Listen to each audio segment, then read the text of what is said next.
From Anshe Sfard Beth El Emeth Congregation, it's time to take 10 Minutes for Torah with Rabbi Joel Finkelstein. Welcome to our discussion of Pirkei Avot, the source of genius. This week we're doing chapter 5. There in Mishnah number Vav, or 6, it mentions 10 things that took place on the twilight zone of the first Shabbos. In other words, just like God created various things on the 6 days of creation, so too at the twilight zone, in that weird, strange period right before Shabbos, that's part of Shabbos, not part of Shabbos, various items were created so that no one could ever say, Yesh chadash tachat Hashem, there's something new under the sun. Because ain't chadash tachat Hashem. As it says in Ecclesiastes and Kohelet, Shlomo said, there's nothing new under the sun. Everything was created from before. You see, if something comes up and you say, oh, this is something new, that means that, God forbid, it's not part of the creation. It's not part of God's will from the beginning. If God created something called nature, then God wanted things to be that way. So how could there be a splitting of the sea? It doesn't make sense. It's a violation of God's nature, which is God, which is something that God set up. So the rabbis have this idea that there's this extra loophole. There's this idea that right before the Shabbat, right before creation, something bordering on Shabbat, bordering on creation, that God created the potential for all the miracles that would ever be. And regarding this, I'd like to share the thoughts of Rabbi Avraham Savang, known as the Tzror Hamor, in his book, the Tzror HaChaim, which recently came out as a new edition on the Pirkei Avot from manuscripts of his, which were lost in manuscripts for hundreds of years. So he says as follows. The Mishnah says that there are 10 things that were created on Erev Shabbos, right before Shabbos, Bein Hashmashot, in the twilight zone. And what were they? The Pi Haaretz, the opening of the mouth, the mouth of the earth, the opening of the earth, which swallowed Korach, was not a miracle. It's something that was preordained from beginning of creation. Pri Be'er, the mouth of the well that accompanied the Jews in the desert, no matter where they went. Pi Haton, the mouth of the donkey of Bilam that opened and suddenly spoke. How could that be? It wasn't meant to be. Yes, it was. Bein Hashmashot, the twilight zone of creation. Akeshet, the great rainbow that came sort of miraculously, all of a sudden suddenly appeared. The manna from heaven, the mateh, the staff of Moses, the shamir, this special creature that would carve the names of Israel and the tribes into the breastplate of the Kohen Gadol without having to use metal, which is, after all, tainted and impure and connected with death. And the ktav, the writing on the ktav michtav, the writing that was on the holy 2 tablets, the Shnei Luchot Habrit, the 2 tablets of stone, and the Luchot themselves, the miracle of the tablets themselves. They were too heavy, they were light, they could carry them, and some rabbis add other pieces as well. Now, so these are the items, these are the 10 things that were created on the eve of creation. Comes the Tzror Hamor and says, you know what? There are other elements, there are other miracles throughout history, and they are also subsumed. Every miracle, any great thing, any act of genius throughout history, it's all subsumed under these categories. Number one, if there's any sort of Pi Haaretz, there's any sort of earthquake, shifting of the land, any kind of earthquake, it's all connected to the original creation at Bein Hashmashot. The Pi Be'er, the notion of the opening of the wells that were everywhere.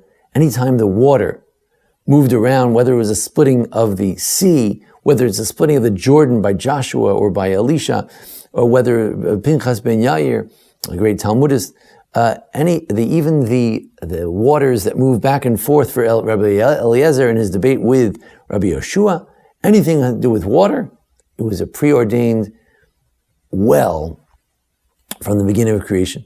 The Pi Haton, the notion that Bilam's donkey spoke, led to other special donkeys. The donkey of Pinchas ben Yair, who wouldn't eat anything that was not kosher, the hay had not been tithed, he wouldn't eat of it. The special donkey. Or Yaakov, there's a midrash that Yaakov rode on a certain donkey when he came to meet Leah, and then Leah came with him, and from that came Yisachar, and from that will eventually be the donkey, which the Messiah will ride on that donkey, and this donkey is a special donkey. Going back to the beginning of creation, it was preordained that there would be a special donkey. The keshet, the rainbow, is a notion of any special fires, the fire that came down, that Elijah said should come down and eat the sacrifices, the fire that destroyed Nadav and Avihu, and even the fire at Mount Sinai.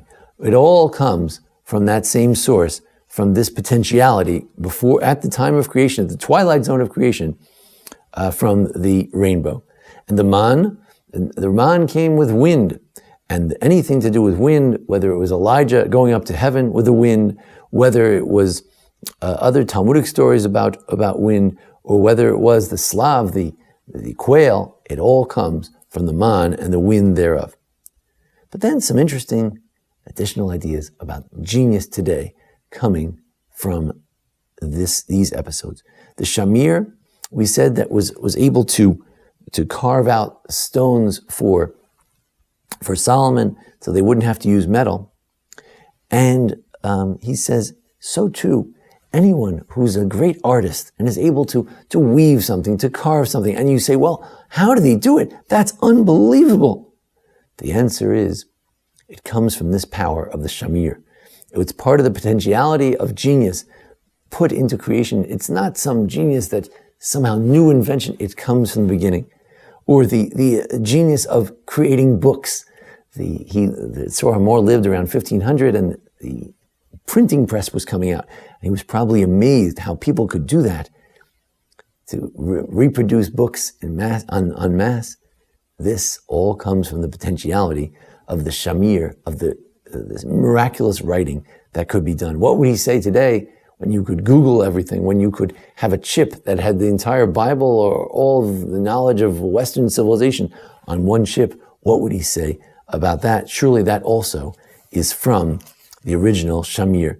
And the michtav, the special writing that was miraculous, you could see it from both sides of the tablets of law, of the Shnei Luchot HaBrit.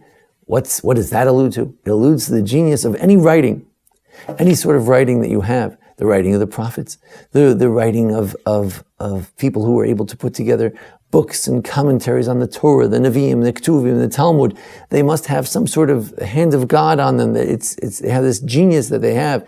It all comes from, it was preordained from the beginning of creation, that there would be such a potentiality and there would be such an ability.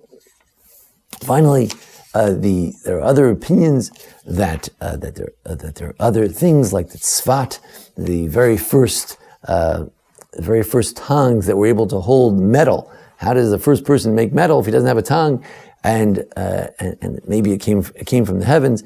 And so too, people today who are able to work on metal and things like that, it all comes from there.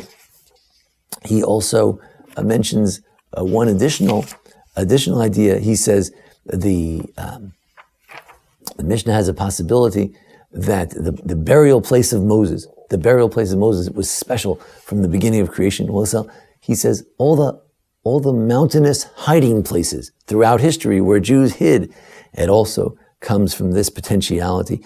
David, when he was able to run away from Saul in the mountains, same thing. And any of the great righteous people who he says were protected by a mountain, it all comes back from this potentiality. So sometimes in life we see things that are unusual, we see things that are unbelievable, we see human talents that are just boggle the mind. How is it possible? When did God create this? Didn't God create a world which there are normal human beings? Where does this special genius come from? This flashes of genius that we occasionally see in various civilizations, from the Mayans to the Egyptians to the Greeks to the Romans to the Jewish people to such great scholars that we had over the centuries. Where did this genius come from? And the answer is, it was all built into creation. In the twilight zone of creation, God said, you know what? Aside from the usual things, the mountains, the plants, the trees, the animals, and the human beings, there would be these additional flashes of genius. It all comes from some admixture of the weekday and the Shabbos. And somewhere in that mix, from the very beginnings of creation, we have to this day great genius which continues to unfold in front of our eyes in modern times, and God willing will continue to unfold throughout the generations.